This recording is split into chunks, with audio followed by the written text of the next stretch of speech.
Boa noite! São 18h59, a gente entrou um minutinho adiantado, mas quem madruga come cru. E já vamos chegando aí, já está aí o nosso querido Aderson, ansioso por estar aqui presente. Vamos dar uma enroladinha, lá vem ele, é o primeirão. Vamos chamar o Aderson.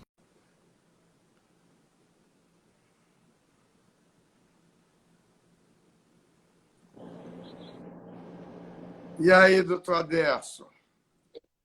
Oi. Oi, Baixa Adami. um pouco aí. Tá. Boa noite. Aí, nós não tem ninguém. Tá bom? Já estamos só nós aqui. O pessoal ainda vai chegar. Essa luz aí da frente está atrapalhando um pouco. Aí. E agora? Agora melhorou. Mas quando Tá você melhor? mexe a cabeça, a luz vem direto. Ou vira um pouquinho para lá. Ou inverte assim. Querida Nilcemar Nogueira, chegando ali. Ó. Fica com a cabeça tampando a luz ali. Flávia Ribeiro, Nilcemar. Vamos dar uma enroladinha, porque são 19 horas. Nilcemar, eu preciso falar com você. Vanilda, querida Vanilda, estava lá na posse a histórica posse da Comissão da Verdade da Escravidão Negra de Piraí. Também vou ajeitar aqui, aí assim, ajeitamentos. Depois que ajeitar, deixa quieto aí. Doutor Tarcísio Roberto, nosso gerente de comissões do Conselho Federal da OAB. E agora só os nossos amigos estão entrando. Vou fazer um brinde à moda do Cacá. Depois que o Cacá veio aqui e saudou todo mundo com um vinhozinho, eu também saudando. O OAB vai avaliar processo disciplinar contra o VACEF. Bem, hoje foi a posse histórica da Comissão da Verdade da Escravidão Negra da OAB de Barra do Piraí. Muitos dos que estão aqui na live estiveram lá. A matéria está sendo feita. A presença muito marcante da diretoria da seccional, com o nosso queridíssimo secretário-geral, doutor Álvaro Quintão. A doutora... Olha aí, quem está aqui, Ronaldo Golevski. Querido ex-vereador, líder da comunidade judaica, meu amigo e autor do filme, né, Judeus Negros na Nigéria. A gente ainda vai passar aí na OAB. Bem, vamos então, estamos chegando aqui, estamos fazendo essa pequena... O Ronaldo, depois convido o Aderson para ir lá no seu programa. Vai ser o maior sucesso. Confrontos na Rádio Metropolitana. O pau come lá, né? Vai ser bom. Com o prazer. Vocês são quase que do mesmo grupo. Se convidar, irei. Com o prazer. Vai ser muito bom. E bem, então, hoje a gente fez essa posse. Mas nós somos do mesmo grupo, somos... grupo antirracismo. Então, somos do mesmo grupo antirracismo. Vou fazer a apresentação do Aderson Bussinja, que é conselheiro da OAB. Ele é meu amigo há pelo menos uns 20 anos, parceiro na maioria dos atos que eu fiz na minha carreira como advogado das causas antirracistas. Sempre, invariavelmente, tem a parceria do Aderson Bussinja. Tem algumas cenas cômicas e hilariantes que nós vamos contar aqui, né, para a alegria dos nossos companheiros. E cenas absurdamente Quando eu cheguei no Sindicato dos Advogados do Rio de Janeiro, eu que era advogado do Banco do Brasil, fui colocado à direita. E ele era do PSTU, então ele estava depois da esquerda. E aí nós demos a volta e nos encontramos do outro lado da mesa. Olha aí, o Ronaldo está dizendo, você é judeu e não sabe. Bucinja Carvalho, cristão novo. Ele é rápido no gatinho. Bom, e aí, então, o Aderson tem participado. O Wellington Farias, grande amigo, participante aqui do nosso seminário sobre o Manuel Congo, que vai ser debatido aqui. Então, o Aderson tem sido esse parceiro. Ele hoje é, além de conselheiro da Ordem dos Advogados da Seccional do Rio de Janeiro, membro da Comissão de Direitos Humanos do Conselho Federal da OAB, assim como eu, na Comissão da Verdade da Escravidão Negra, e também é o diretor do Centro de Pesquisa e Documentação da OAB do Rio de Janeiro, e claro, da qual eu sou consultor. Ou seja, todos os nossos passos em termos de OAB, e já há muito tempo, esse caso, o negócio do Sindicato dos Advogados, acho que foi lá pelo ano de 95, por aí, né?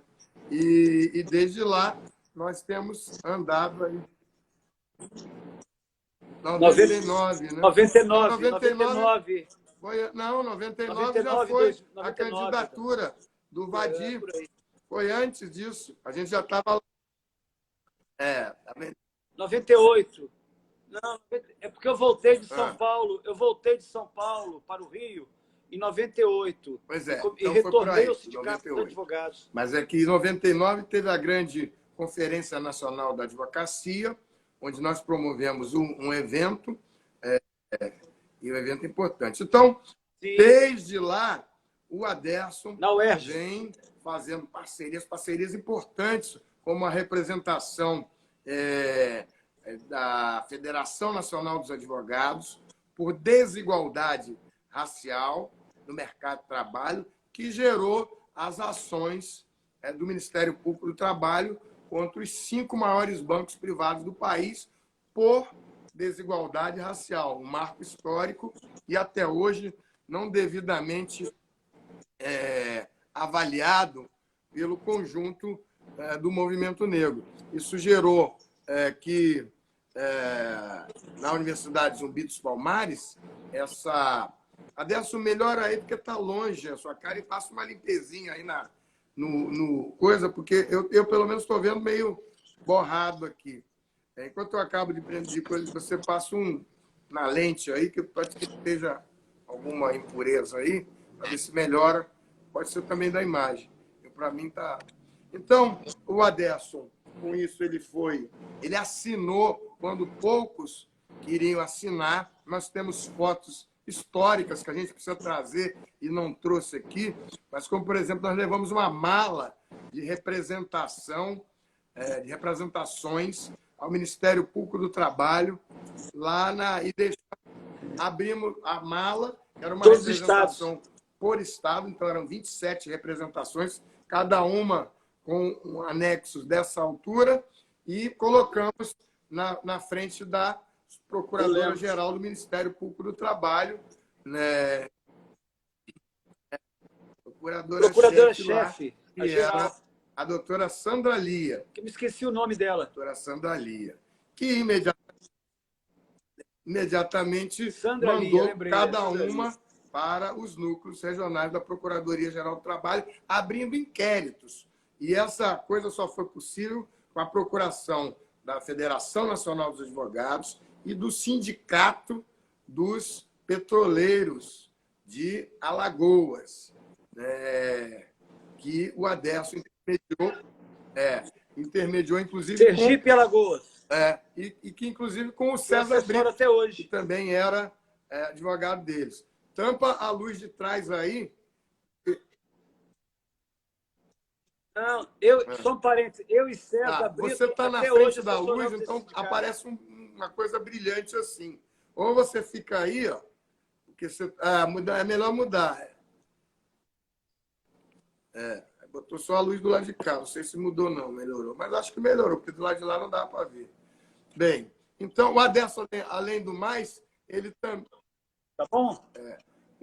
Teve um O problema na Aderson luz aqui de também casa. é meu vizinho lá em Itaipu.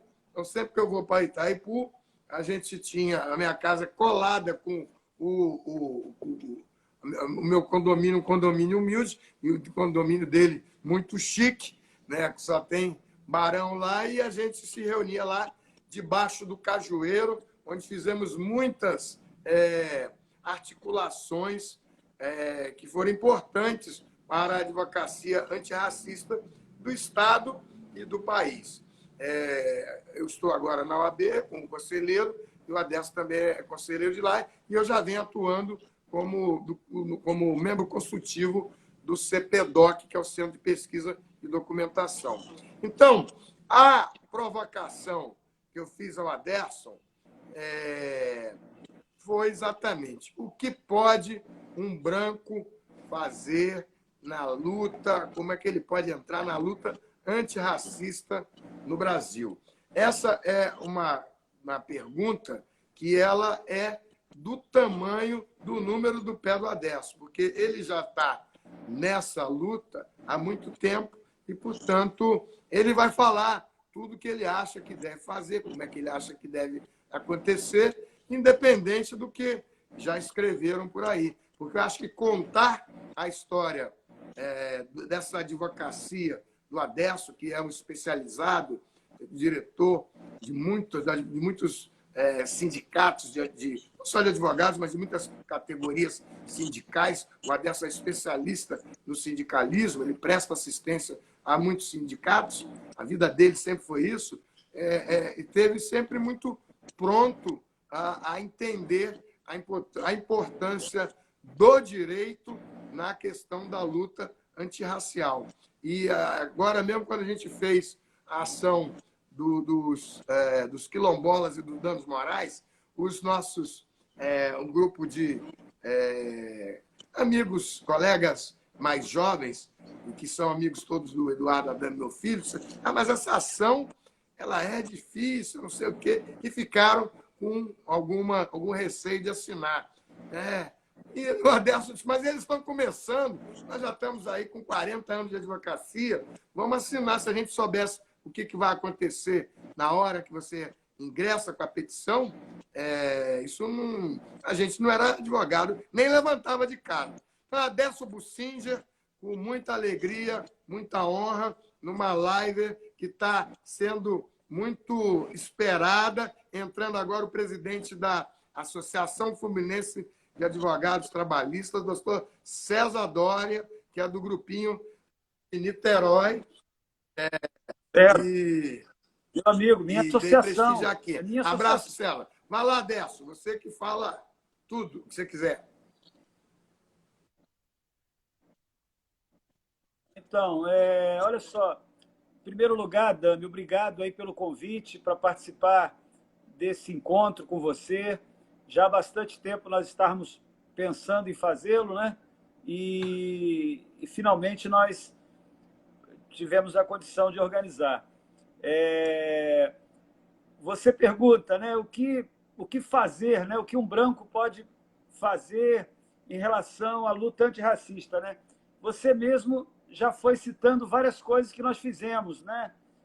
São muitas coisas que podem ser feitas.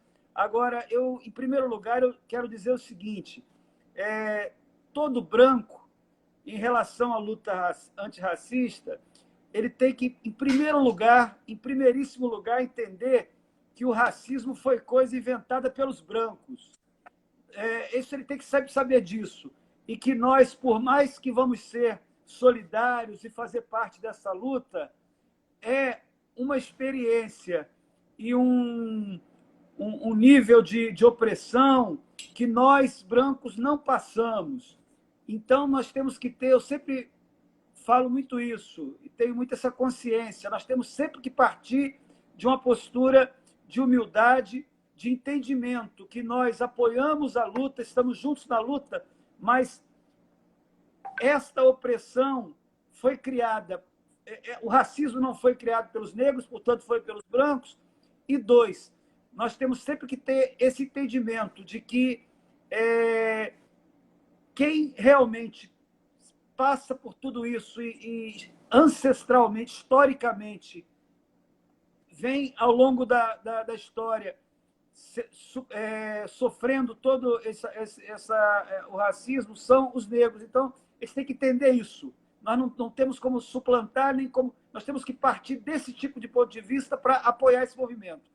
E o apoio a esse movimento, por parte dos brancos, eu vejo da seguinte maneira, Dami.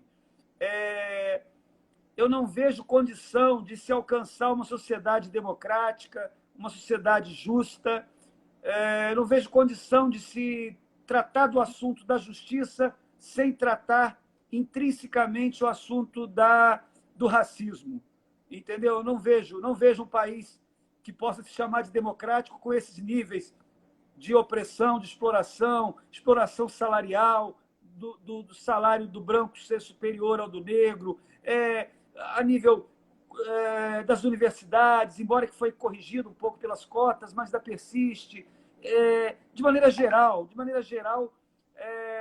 um nível de opressão e de segregação que é presente até os dias de hoje, que isso não há como se falar numa sociedade democrática sem enfrentar essas questões. E o momento que nós estamos realizando essa live aqui é muito oportuno, porque o mundo todo está discutindo, está se mobilizando em torno do racismo. Você está vendo a começar pelos Estados Unidos, em função do assassinato bárbaro, uma tortura realizada, televisionada do George Floyd, e que detonou aquele processo todo de luta lá nos Estados Unidos, e que tem relação conosco aqui. Esses dias mesmo acontecia em São Paulo uma situação de estrangulamento que, infelizmente, não se consumou, mas muito parecida, de um policial branco pisando sobre um negro numa abordagem totalmente arbitrária. Enfim, respondendo a sua pergunta, eu digo o seguinte: nós temos que estar juntos nessa luta, no sentido de buscar uma sociedade que realmente possa se chamar de justa, e que não será justa se não superarmos esse racismo que está aí, que, como bem sempre colocado, é estrutural, ele tem raízes muito profundas. E aí tem muitas coisas para se fazer, né, Dani? Tem muitos planos de atuação, né? Você citou o plano jurídico. Eu penso que, do ponto de vista das ações judiciais, realmente, você lembrou bem aquelas iniciativas que nós tivemos há 20 anos atrás em relação ao desnível de salário de brancos e negros nos bancos, né? Foi direcionado aos bancos. Aquilo foi muito importante. Depois disso, outras iniciativas aconteceram, mas assim, aquele teve um papel precursor. Até hoje está nos anais do Ministério Público do Trabalho, aquela iniciativa que nós tivemos conjunta com eles. O nível de atuações, de planos de atuação é muito, muito grande. Eu digo assim, a defesa das cotas é um outro plano de atuação muito importante, porque realmente as cotas é um mecanismo absolutamente correto para buscar se corrigir essa defasagem toda que existe na universidade em relação aos negros. A defesa da cota, então, é um aspecto importante, mas não só cota na educação, cota no trabalho. Nós temos que avançar radicalmente para cotas no trabalho. Eu costumo dizer que os brancos tiveram cotas a vida toda, de preferência, e os negros, quando começaram a falar em cota, disseram que era privilégio, né? Isso é um absurdo, um contrassenso total. Nós sabemos que cota não é privilégio, cota é justiça, no sentido de tratar nos concursos, no trabalho, na educação, os negros enquanto uma realidade específica de exploração histórica nesse país, e que, portanto, tem que ter um tipo de aferição diferenciado, né? Porque, senão, na base da igualdade formal, você só perpetua a opressão e o desnível social. Mas eu, rápidas palavras, eu acho que é isso que temos que fazer, ter uma postura de respeito aos movimentos negros, a todos os movimentos, respeito, humildade. Repito, não foram os negros que criaram o racismo, fomos nós brancos. Então, nós, quando entramos nessa luta, nós temos que entrar com bastante humildade nesse sentido e buscando apoiar, fazer o que possível, né? Não substituir. Ninguém substitui os negros, porque ninguém substitui a dor sofrida. Quem passou pela escravidão no país foram os negros. São 4 séculos, né, de se considerar de 1550. Isso é escravidão jurídica, né? Até 1888, a jurídica, são quase 4 séculos. Então, quem passou por isso é que sabe a dor disto e não tem substituição. Nós podemos falar na questão racial, mas a legitimidade maior é de quem sofreu. E nós temos que somar nesse movimento. Eu vejo assim, e você faz um importante trabalho na OAB sobre isso. É um trabalho que você faz tanto no Conselho Federal como aqui no Estado do Rio de Janeiro, importantíssimo. Eu costumo dizer que é um tema que ele, evidentemente, ninguém se coloca contra na OAB, ninguém coloca contra, mas ele ainda precisa muito ainda ser alçado ao seu lugar. Ele tem que avançar. Todos nós que apoiamos isso na OAB sabemos que ainda há muito que se fazer. A OAB tem muitos poucos negros dirigentes da ordem, muitos poucos negros nos conselhos, como também muitas poucas mulheres. Então, meu sonho é ter uma OAB com mais negros nos seus cargos diretivos. Mas assim, eu acho que a diretriz é essa. A diretriz do presidente Felipe Santa Cruz é esta, eu não tenho dúvida. A diretriz do presidente Bandeira no estado do Rio de Janeiro, Luciano Bandeira, é também esta. Ele tem esta visão eu não vou nem dizer abertura de espaço, que poderia parecer favor, de garantia, de assegurar o espaço que é de direito dos advogados negros e dos temas negros.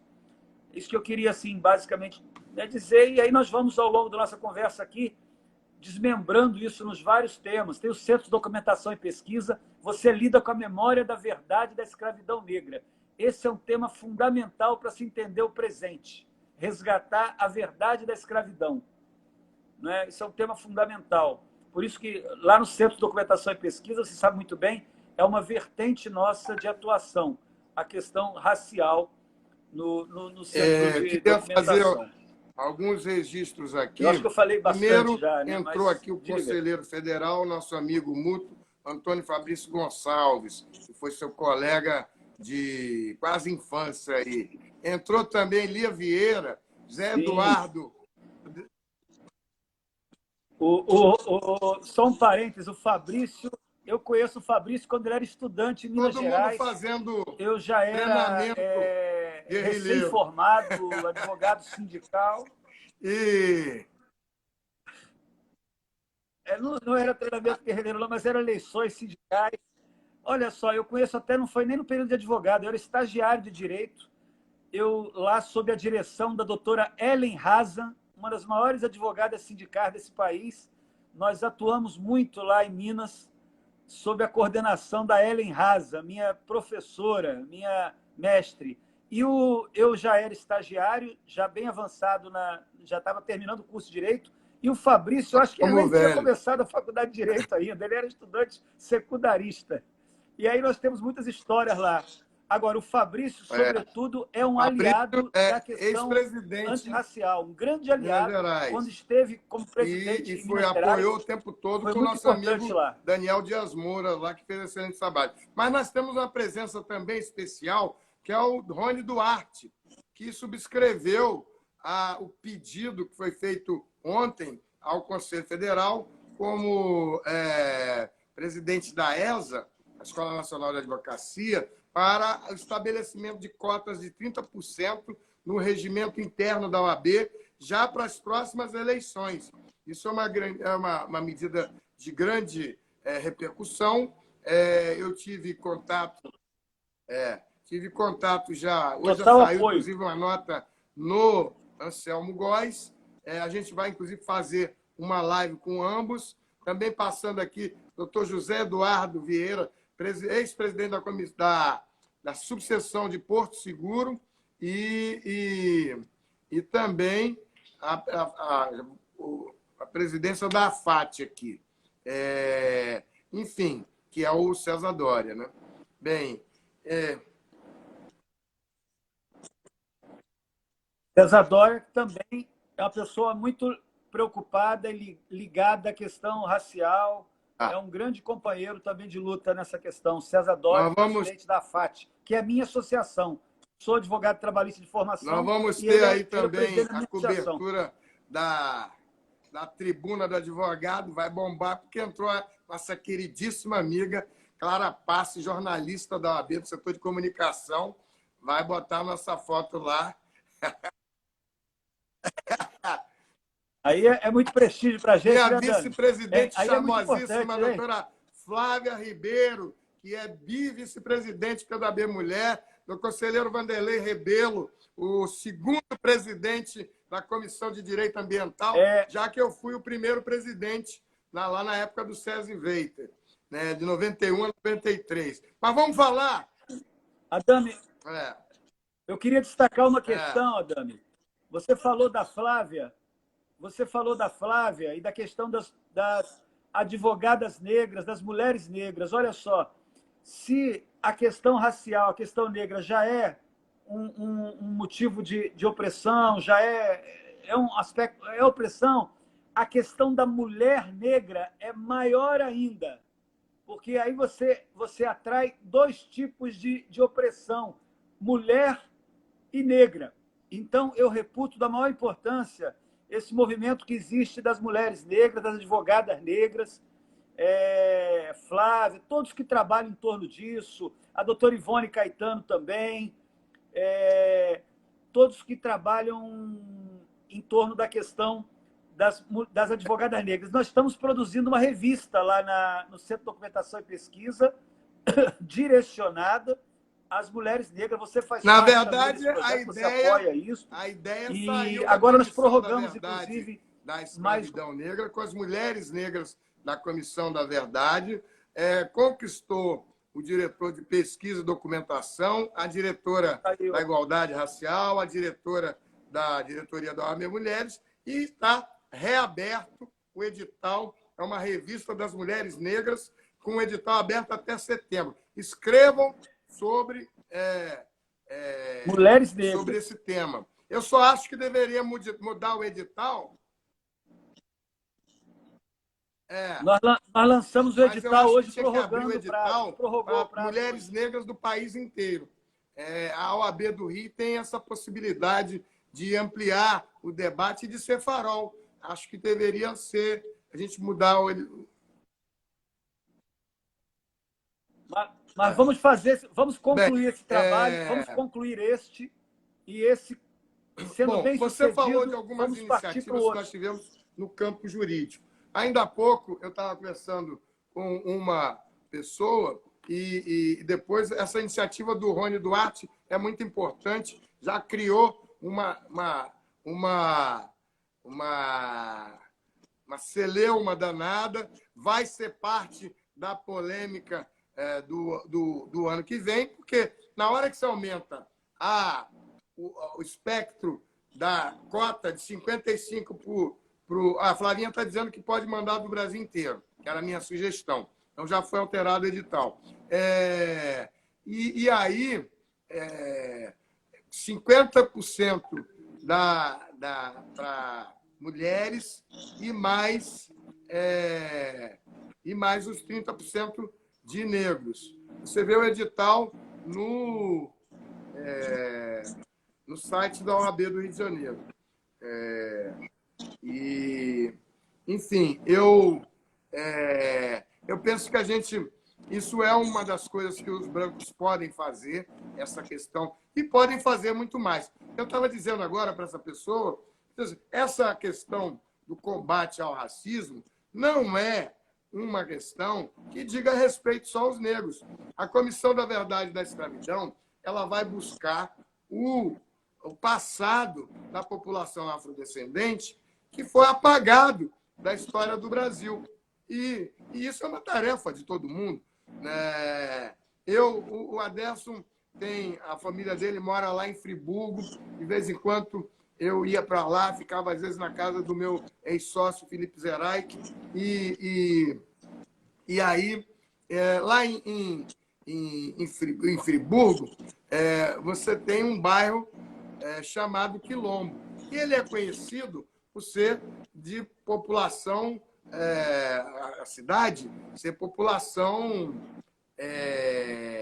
suíça, né? Da queijaria, são descendentes. Mas perto da casa do Felipe Zelaik tem um bairro chamado Quilombos. Nas pesquisas que eu vi, tem a casa lá do Barão de Nova Friburgo, um sujeito que era um traficante de escravos.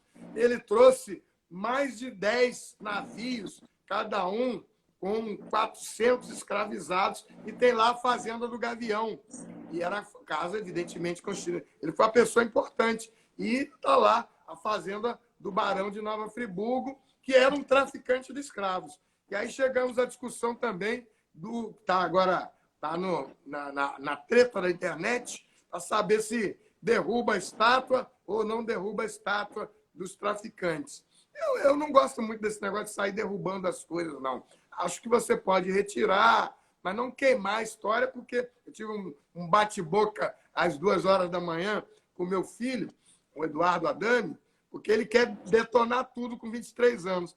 E aí eu disse, mas olha só, os caras derrubaram os Budas de Baiarami, lá no Afeganistão, Budas com quase 1000 anos, que estavam incrustados na parede. Ninguém ganha nada com isso. Acho que tem que se fazer uma reflexão, e está lá o papo da estátua do Borba Gato, que o Silvio Almeida, que foi muito bem na entrevista dele ontem, acha que as pessoas estavam chorando lá e não choram e não têm a capacidade de chorar por pessoas que estão morrendo. Essa é a treta que tem aí para você comentar, Adelson Bussinger.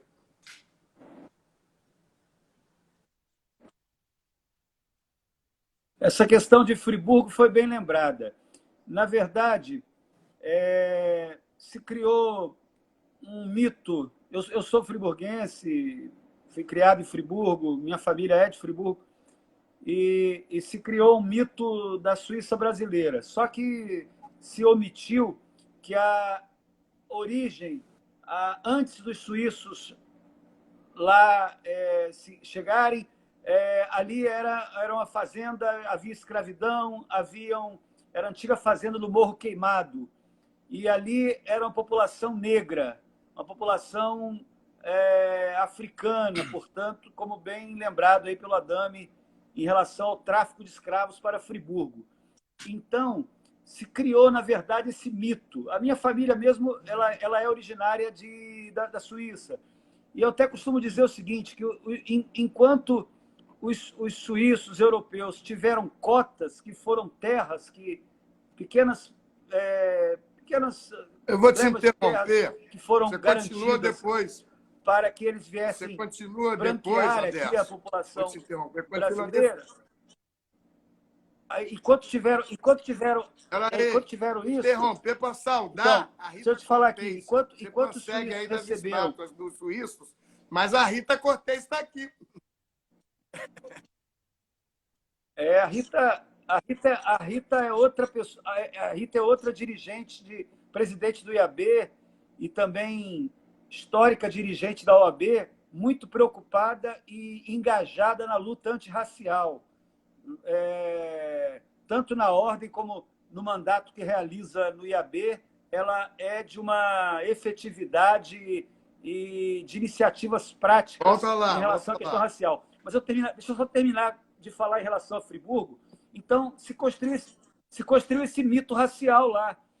E aí, como eu dizia, foram dadas terras para os agricultores suíços que vieram. Minha família, inclusive, veio nessa condição, eram floricultores, e que, na verdade, o que eram terras? São cotas, né? Se davam cotas de terras, ajuda, enquanto para os negros se tirou as terras, se jogou nas favelas, se impediu o acesso a tem o bairro Quilombo lá, culturais, materiais. Então, Friburgo é um exemplo, a meu ver, que ilustra muito bem isso. E lá tem um movimento, Adame, lá tem um movimento que questiona isso, o movimento negro lá questiona isso. Eu até participo de um grupo lá que é 200 anos para quê? Que questiona a questão do mito da Suíça brasileira, né? Que, na verdade, foi usado como instrumento ideológico para se oprimir, para se ofuscar a presença negra na cidade. Mas ela existe, ela é forte, e tem esse bairro lá, Quilombo, que eu conheço, e mais. E eu tenho muito orgulho que Friburgo realmente tem tem pessoas que defendem a questão racial lá, que fazem movimento em relação a isso. A Flavinha está... Essa que é a questão. Agora, não só Friburgo, né? No país todo, no Rio Grande do Sul também tem. No Rio Grande do Sul também tem isso, Santa Catarina, tem vários lugares. Porque foi a política de branqueamento, a política que, como não se queria os trabalhadores negros, não se queria o ex-escravo negro como trabalhador cidadão de direitos no país. Se queria que ele continuasse, embora juridicamente livre, mas numa condição social muito parecida com a do escravo. Essa que é a realidade. Eu vejo, Adame, você sabe disso, qual é o meu ponto de vista, eu vejo a luta antirracial muito ligada e intrínseca à luta social, por mudanças, né, na sociedade, no sistema econômico, na sociedade no sentido de justiça. Eu não vejo como se fazer essa luta sem a questão racial. Por quê?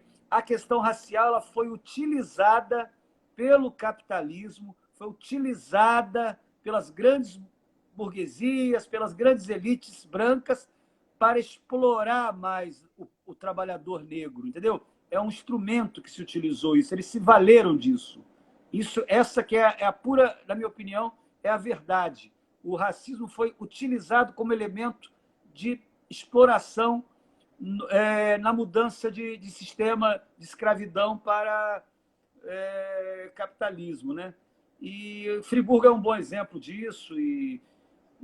Na entrevista do professor Silvio Almeida, exemplos. Ontem, ele falou exatamente isso, que não é o racismo pelo racismo, mas é o racismo mantendo o sistema capitalista.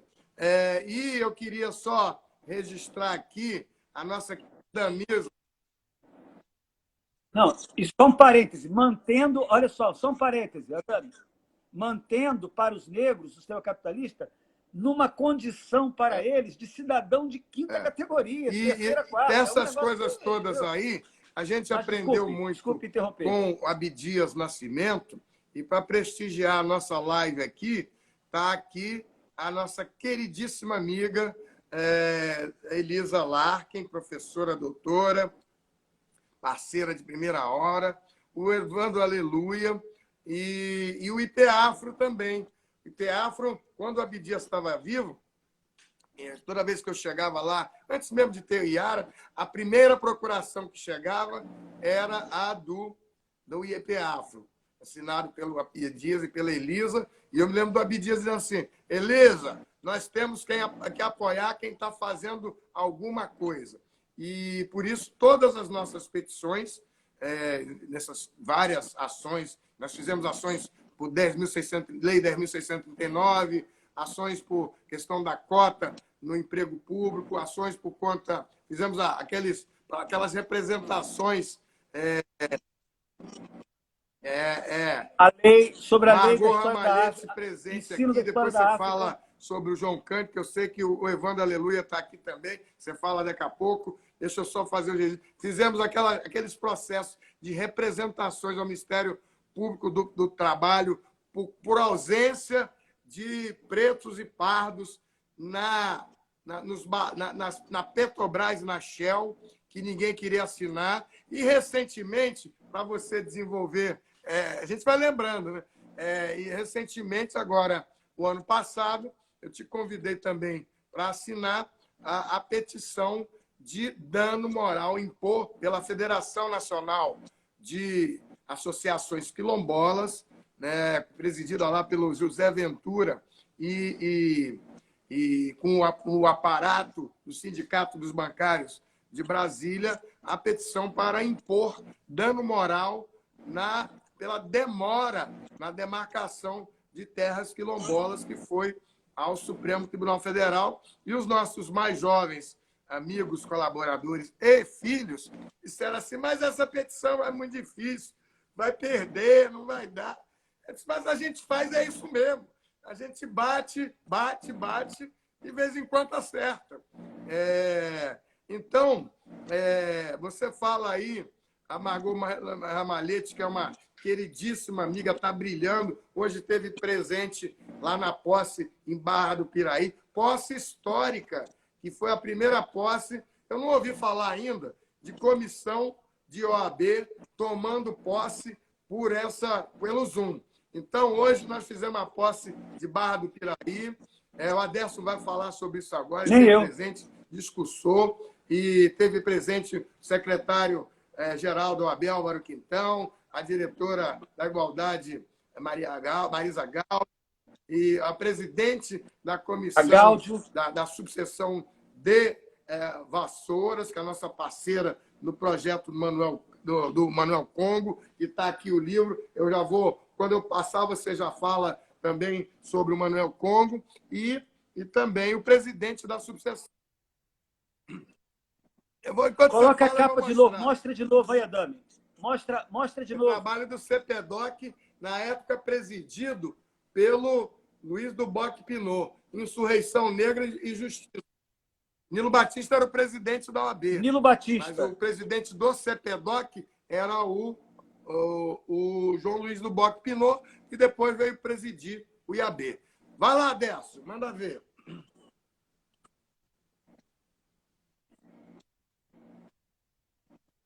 Não, bem lembrado aí o projeto Manuel Congo. Nós temos esse projeto no Centro de Documentação e Pesquisa. Aliás, o projeto é da Comissão da Verdade da Escravidão Negra, e que tem em convênio conosco do Centro de Documentação e Pesquisa. É um projeto que visa, juntamente com as subseções da região de Valença, Piraí, aquela região antigamente cafeeira, né? É um projeto que visa resgatar a história de Manuel Congo e dos quilombos da região, da luta negra na região Sul Fluminense. Dali de Valença, né? Que é limite ali com o Vale do Paraíba, né? Que era, na época... exatamente. E que já que é limite lá com o Vale do Paraíba. Você vai, né, vai descendo, vai... São 16 subseções, até o momento. São quantas subseções? 16. São quantas? Então, consórcio. Nós chamamos de um consórcio. Nós chamamos de um consórcio do consórcio do projeto Manuel Congo. Esse projeto, e por isso que foi importante a posse de hoje lá na comissão Piraí. Lá de Valença, esse projeto... Piraí e Pinheiral, hoje. Pinheiral também. Pinheiral. Esse projeto, ele visa exatamente resgatar toda essa história e, na verdade, dar continuidade a um trabalho. A gente não está inventando a roda. Esse trabalho ele foi começado, isso é importante destacar, na gestão do Nilo Batista. Eu creio, Adame, que é uma homenagem que nós temos que fazer ao professor Nilo Batista no seu tempo aí, dentro desse projeto, porque ele era presidente da Ordem. O Centro de Documentação e Pesquisa, que eu sou diretor, foi criado por ele. Ele foi diretor do Centro de Documentação antes de ser presidente da Ordem. E a ideia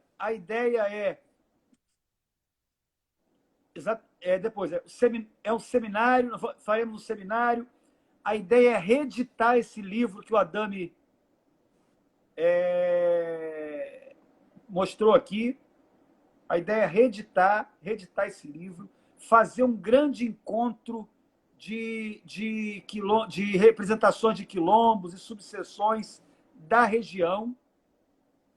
Então, a gente tem uma série de ideias aí em relação a isso. Quer dizer, já tem um projeto já, né? E nós A pretendemos ideia era levar isso para o levar para a Conselho Federal, né, conferência. Beni? Levar isso para o Conselho Federal, porque a proposta É para a Conferência Nacional. nacional, porque nós entendemos que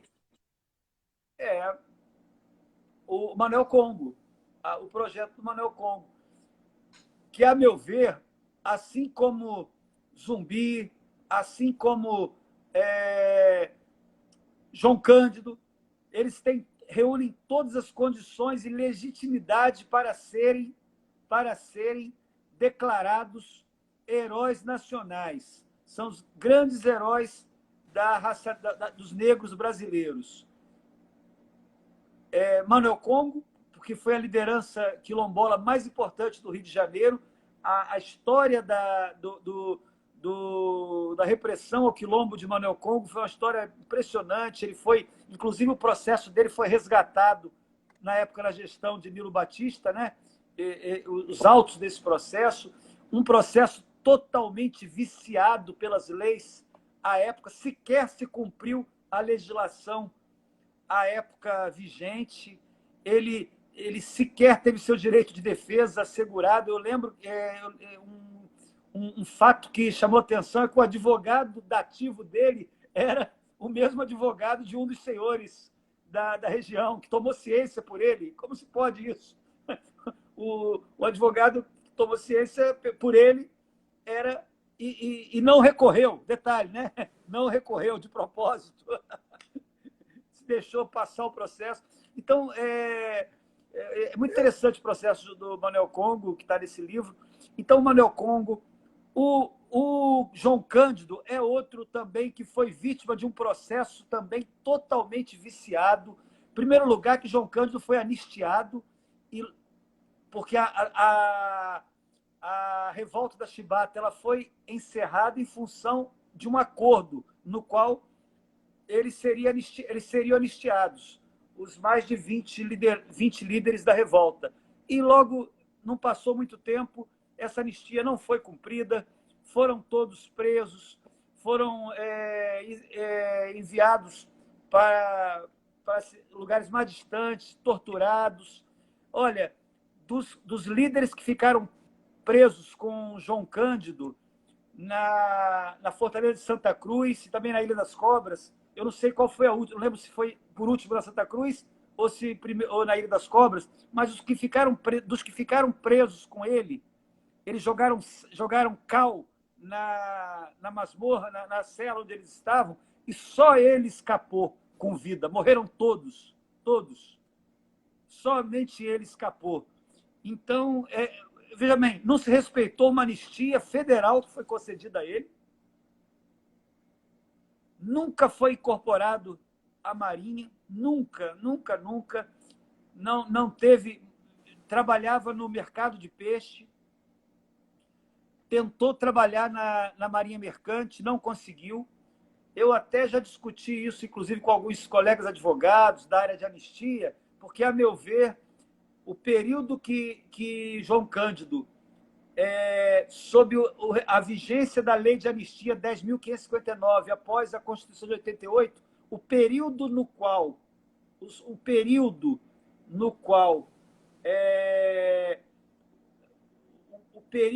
de 46 a 88, que é o período que se considera a anistia no Brasil, a última anistia, neste período, João Cândido tentou emprego em empresas de navegação.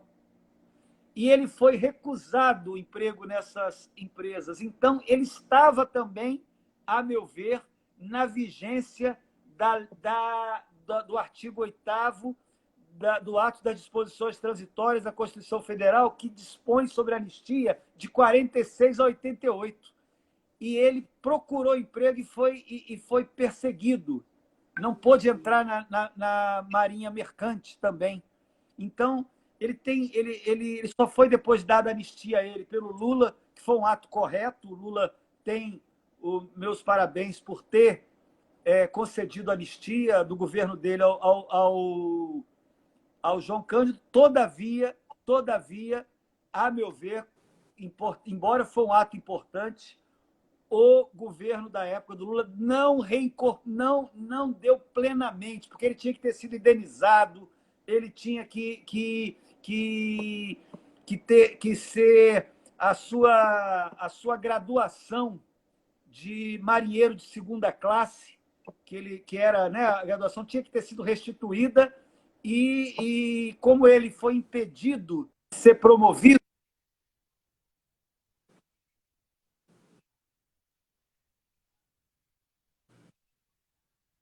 ele deveria ser promovido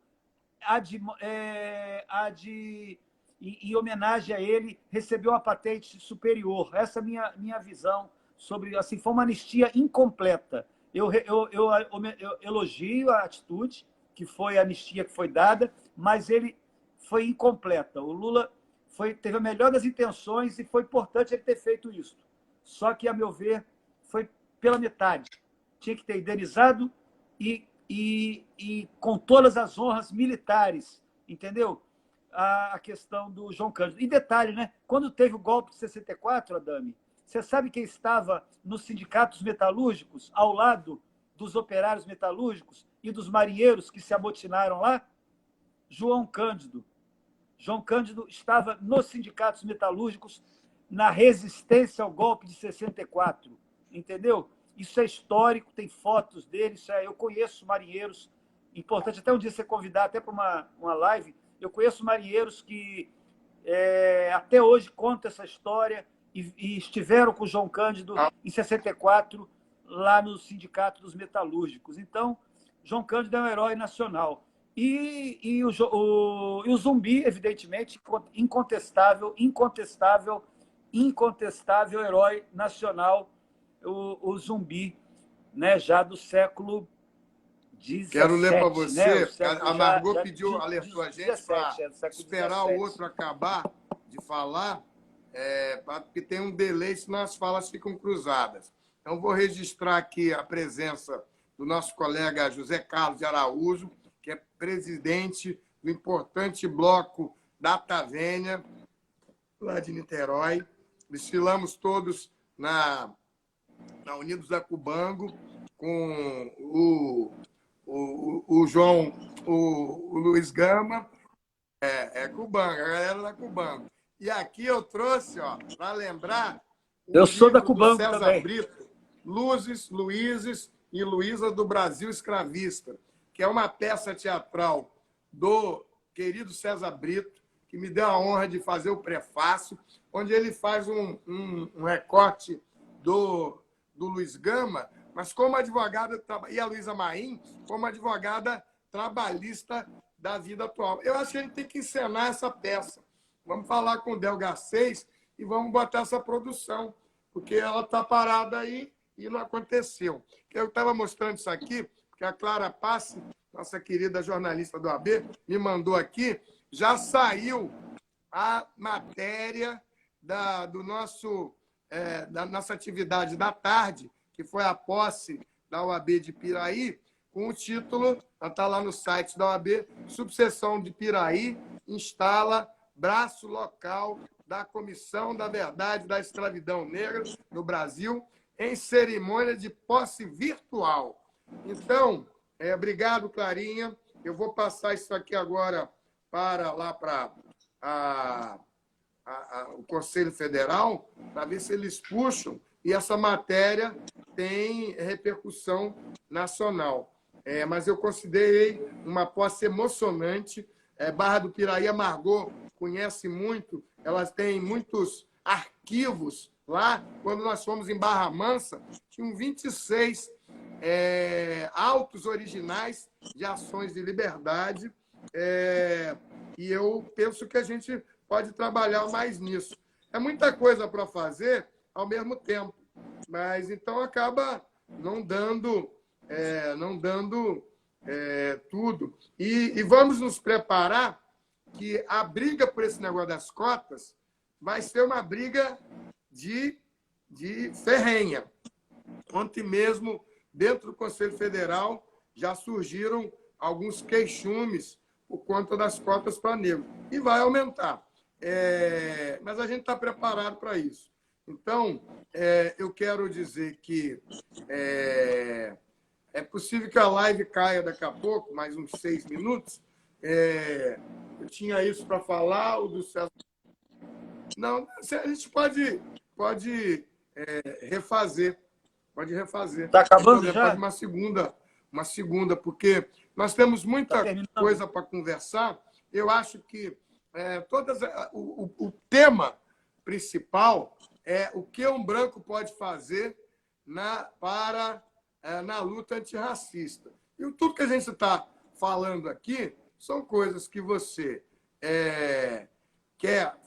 já faz há muito tempo e não está perguntando o que é que pode. Está fazendo. 20 anos eu vejo o Adelso fazendo. Então, vamos contar, porque a gente tem esse defeito. A gente tem esse defeito de não contar o que fez. Eu sempre fui a nossa memória do nosso trabalho é ruim. E a Margot Ramalhete está chamando a atenção de cotas de ocupação, porque as cotas, quando são colocadas lá, não cumprem e fica por isso mesmo. Margot, que é professora. Por favor, Adelso.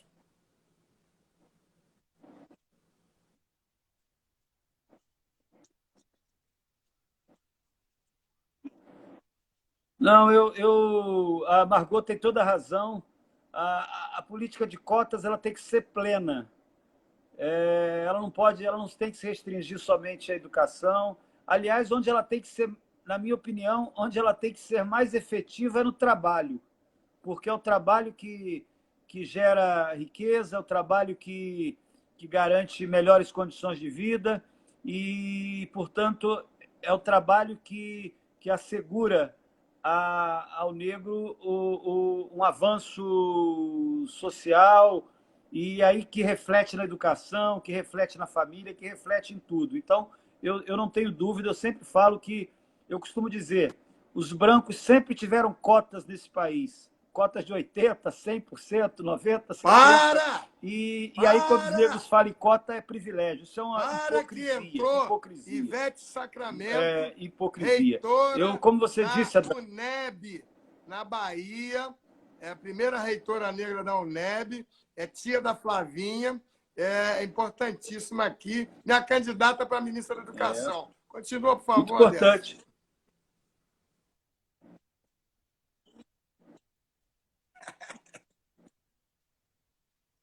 Muito importante. Minha candidata também, então. Mas o que eu estou dizendo é o seguinte, que tem vários planos de atuação e dimensões para se atuar na questão antirracial. E um branco consciente do que é da crueldade, do que é o racismo, ele tem muito o que fazer. Né? E sempre, como eu digo, quem inventou o racismo foram os brancos. Então, o branco ele tem que entrar nessa luta, a meu ver, com bastante humildade, sempre procurando estar no apoio, somando nessa luta, somando, porque ela é insubstituível. Ela é insubstituível. Eu só vejo um país mais justo e mais democrático se os negros estiverem mais à frente Peraí, que você vai continuar dizendo, tem 1 minuto para encerrar a live. Eu vou encerrar a live, a gente abre de novo, começa de novo no que você quer dizer. Deixa eu encerrar ela e a gente volta para cá no que você quer dizer. Já. Tá. Não. Eu quero dizer que essas lives... Você vai me contar assim, isso daí a questão quando a gente de memória são muito importantes nesse trabalho de conscientização. É assim que não, mas não dá, vai fechar dessa. Vai cair. Então você anota aí falar sobre o Haiti. Começa eu queria falar sobre o Haiti. Eu quero encerrar antes dela fechar.